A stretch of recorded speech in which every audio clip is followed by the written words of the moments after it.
Bonsoir encore à tous. Donc, bienvenue sur votre émission Le Dernier Cri. Voilà, donc que le Seigneur nous bénisse. Donc, nous allons partager la parole du Seigneur. Voilà, et donc je nous invite à la prière. Seigneur, merci encore, Papa, pour ton nom, pour ta parole, pour ton évangile, Seigneur, le véritable évangile, l'évangile de Christ. Seigneur, celui qui nous sauve, qui nous libère, qui nous délivre et qui nous donne la vie éternelle. Nous te bénissons, Père. Amen. Voilà, donc nous allons prendre un passage ce soir en Matthieu chapitre 22. Matthieu chapitre 22, à partir du verset 34. Voilà, verset 34. Mais quand les pharisiens apprirent qu'il avait muselé la bouche aux Sadducéens, ils se rassemblèrent dans un même lieu, et l'un d'eux, qui était docteur de la Torah, l'interrogea pour l'éprouver en disant : Docteur, quel est le grand commandement dans la Torah ? Mais Yehoshua lui dit : Tu aimeras le Seigneur, ton Elohim, de tout ton cœur, de toute ton âme et de toute ta pensée. Verset 37. Mais Yehoshua, Jésus, lui dit : Tu aimeras le Seigneur, ton Elohim, de tout ton cœur, de toute ton âme, de toute ta pensée. Amen. Voilà, donc le thème du partage de ce soir, c'est les 3 fondations dans la vie d'un enfant du Seigneur. Les 3 fondations. Alors, il y a plusieurs fondations, voilà, c'est sûr. J'ai à cœur de partager avec nous, voilà, les 3 fondations. La première fondation, nous voyons que c'est déjà le Seigneur en premier. Mettre le Seigneur en premier dans notre vie. Aimer le Seigneur de tout notre cœur. Aimer le Seigneur de toute notre force, c'est-à-dire lui plaire, faire toutes choses pour que le Seigneur soit glorifié, trembler devant le Seigneur, craindre le Seigneur, ne pas aimer le péché, ne pas aimer le mal, mais s'efforcer de marcher vraiment dans l'obéissance à la parole du Seigneur. C'est-à-dire que tout acte qu'on pose, toute chose que nous voulons faire, nous devons penser aussi au Seigneur. Qu'est-ce que le Seigneur va dire ? Qu'est-ce que le Seigneur pense ? Est-ce que je suis en conformité ? Est-ce que je suis en règle avec le Seigneur par rapport à ce que je dis, par rapport à ce que je pense ou par rapport à ce que je fais. Voilà, surtout que la pensée, c'est la porte d'accès du diable. Les pensées de l'homme sont souvent sujets à beaucoup de troubles, beaucoup d'interprétations, de raisonnements, de doutes, d'incrédulité, de peur. La pensée, c'est phénoménal. Il faut vraiment qu'on veille parce que ça, c'est une porte d'accès. Les esprits, il y a une guerre invisible qui est menée dans nos pensées pour nous détourner du Seigneur. Donc, la première chose, la première fondation dans la vie d'un enfant d'Elohim, voilà, qui reçoit le Seigneur, qui se convertit, qui passe par les eaux du baptême, très important, c'est le Seigneur en premier. Voilà, c'est faire toutes choses pour le Seigneur. Voilà, c'est pas non plus tout ce que je vais faire que le Seigneur va agréer. Il faut s'arrêter et se demander, mais est-ce que ce que je fais, vraiment, le Seigneur est d'accord et le Seigneur agrée. Ça, c'est important. Donc, tout ça aussi se travaille dans la relation, dans l'intimité, dans la prière, dans le fait de passer du temps avec le Seigneur. Donc, voilà, la première fondation, le Seigneur en premier. La deuxième fondation, nous allons la voir dans l'évangile de Jean au 1er chapitre. Alors, l'évangile de Jean au 1er chapitre et au verset 1, il nous est dit : Au commencement était la parole. Au commencement était la parole. Ça, déjà, à ce niveau-là, on peut s'arrêter.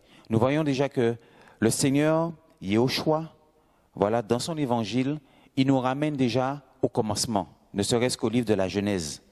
Mais pour nous dire que, pour commencer déjà, le commencement, c'est la parole.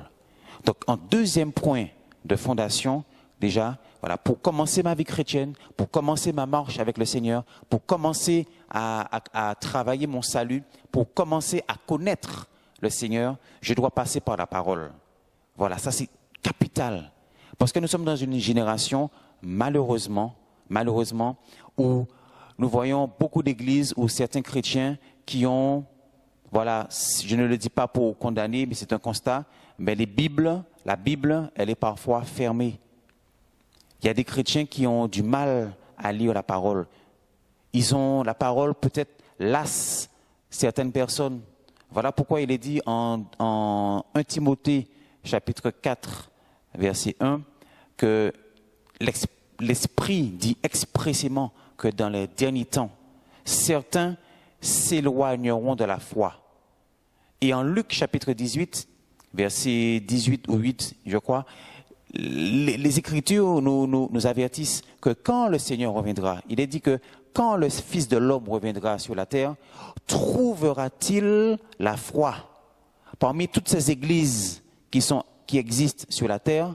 Voilà, est-ce qu'il va trouver la foi? Mais ça, c'est capital. Donc, en deuxième fondation, au commencement était la parole. Et la parole était vers l'Élohim. Et Elohim était la parole. Elle était au commencement vers l'Élohim. Verset 3, toutes choses ont été faites par elle. Voilà, toutes choses ont été faites par la parole. Donc je ne peux pas me sanctifier, je ne peux pas me sanctifier sans la parole. Il est dit en 1 Timothée 4, verset 5, que tout est sanctifié par la parole et la prière. Voilà, 1 Timothée 4, verset 5. Voilà, la sanctification, tout est sanctifié, tout est rendu pur, tout est rendu saint. Voilà, la sanctification, c'est le nettoyage, c'est la purification de notre cœur, la purification de notre caractère, la purification de nos œuvres. Donc, très important. En deuxième point, nous avons la parole et on peut lire dans le psaume aussi, psaume 119. Ça, c'est un passage très connu, psaume 119, à partir du verset 9. Par quel moyen le jeune homme rendra-t-il pure sa voie? En observant ta parole. Voilà, donc, pour marcher dans la pureté, pour marcher vraiment avec le Seigneur, pour marcher dans l'obéissance, nous n'avons pas d'autre choix que d'observer la parole. La parole est le meilleur médicament qui soit. La parole est le meilleur agent purificateur qui soit. La parole répare notre vie, elle répare notre âme, elle purifie nos âmes. Et c'est 1 Pierre 1, verset 22, qui nous dit « Ayant purifié vos âmes, en obéissant à la vérité, aimez-vous ardemment les uns les autres. » 1 Pierre 1, 22 nous dit que « Ayant purifié vos âmes, en obéissant à la vérité. » Donc, il est urgent, il est capital, surtout dans cette fin des temps, de ne plus laisser notre Bible prendre de la poussière. C'est capital pour que l'enfant du Seigneur, un enfant d'Élohim, puisse vraiment ouvrir la Bible, méditer les Écritures, passer du temps personnel, le temps personnel avec le Seigneur et faire toutes choses selon la parole. Voilà. Donc, nous voyons aussi, ça me vient comme ça, il y a peut-être des prophéties qui peuvent être libérées dans des assemblées, des messages, des enseignements, des prédicateurs sur YouTube, sur le net, dans les églises. Voilà. Mais il faut pouvoir discerner ce qu'on nous enseigne. Tout n'est pas à apprendre, tout n'est pas à dire Amen. Il faut vraiment vérifier, examiner aussi le message que nous entendons et faire le parallèle avec la parole. Est-ce que la parole confirme ce qui est prophétisé? Est-ce que la parole confirme ce qui est enseigné ou proclamé par les prédicateurs de cette génération? Voilà, c'est important. Donc la deuxième fondation, c'est la parole. Voilà, je ne peux rien faire sans la parole et je dois examiner toutes choses avec la parole. Tout est écrit dans ce livre. Nous n'avons pas besoin d'autres révélations. La révélation, c'est ça. Voilà. Et il est dit en Apocalypse, béni est celui qui garde les choses qui y sont écrites, car le temps est proche. Voilà. Béni est l'homme qui garde ce qui est écrit. Et l'église de Philadelphia, en Apocalypse aussi, c'était une église qui était fidèle et qui avait gardé la parole, qui tenait ferme la parole, sans faire de compromis, sans se laisser corrompre, ni influencer par le raisonnement ou par une philosophie humaine. Donc, la troisième fondation se trouve en 2 Timothée, chapitre 4. Le livre de 2 Timothée, chapitre 4, verset 13.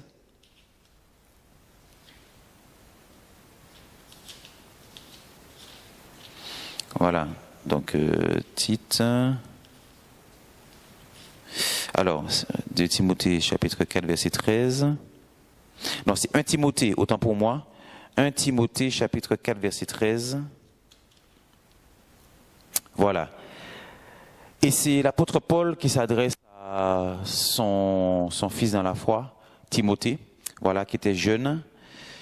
Et il est dit au verset 13, « Applique-toi à la lecture, à l'exhortation et à l'enseignement jusqu'à ce que je vienne. » Verset 15, « Pratique ces choses et donne-toi tout entier à elles, afin que tes progrès soient évidents pour tous. » Et le verset 16, voilà une fondation aussi, le verset 16, « Veille sur toi-même.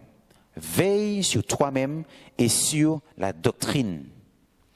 Persévère dans ces choses, car en agissant ainsi, tu te sauveras toi-même et tu sauveras ceux qui t'écoutent. » Alors, bien-aimés dans le Seigneur, ici nous avons la troisième fondation, c'est nous-mêmes. C'est-à-dire, le Seigneur nous demande, en tant que chrétien, en tant que son enfant, je dois veiller sur moi-même, c'est-à-dire me protéger. Vous voyez, un peu comme avec le coronavirus, ben, dans les familles, chacun tente de se protéger, de désinfecter ses mains, d'éviter le virus, de se protéger. Voilà, le mot protéger, protection revient souvent. Voilà, se protéger de la propagation du virus. Mais ici, le Seigneur aussi nous dit, veille sur toi-même. Veille sur ton salut, veille à ne pas t'endormir, veille à ne pas rétrograder, veille à méditer ma parole, veille à entendre ma voix, veille sur toi-même. Parce que la chose la plus importante pour nous-mêmes là, c'est le salut. C'est que nous soyons sauvés quand le Seigneur reviendra, que nous puissions partir à l'enlèvement avec lui. Nous ne voulons surtout pas rester quand le Seigneur va revenir. Il nous dit, veille sur toi-même et sur la doctrine. Donc très important parce que des doctrines étrangères, des doctrines fausses pullulent et se propagent dans les assemblées. Comme je l'ai dit, des virus spirituels sont libérés depuis plusieurs années. Voilà, dans les assemblées.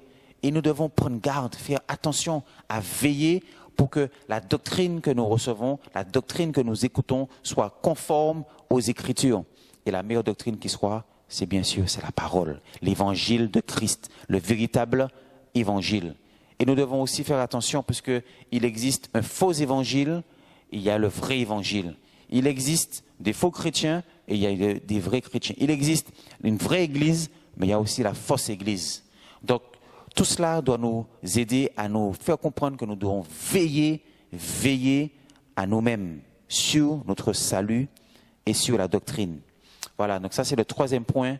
Vraiment, faire attention aussi pour ne pas tomber dans des sentiments, faire attention à mes compagnies. Est-ce que les gens que je fréquente, est-ce qu'ils me tirent vers le haut? Est-ce qu'ils m'encouragent à la sainteté? Est-ce qu'ils m'encouragent à connaître le Seigneur? Ou bien est-ce qu'ils m'encouragent à critiquer, à faire des chicanes, à diviser, à me distraire, à perdre mon temps dans le monde?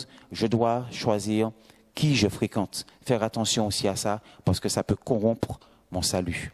Voilà, donc les trois fondations, le Seigneur Elohim en premier, l'aimer de tout notre cœur, vraiment, et dire au Seigneur, Seigneur, que ton amour, vraiment transforme mon cœur, l'amour d'Elohim.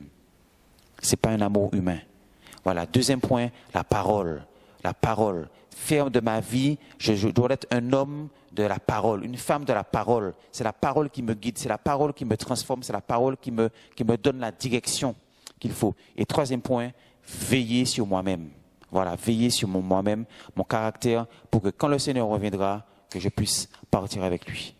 Voilà, donc je voulais nous encourager, voilà, en toute simplicité, avec le partage de l'Évangile, et que le Seigneur vous bénisse.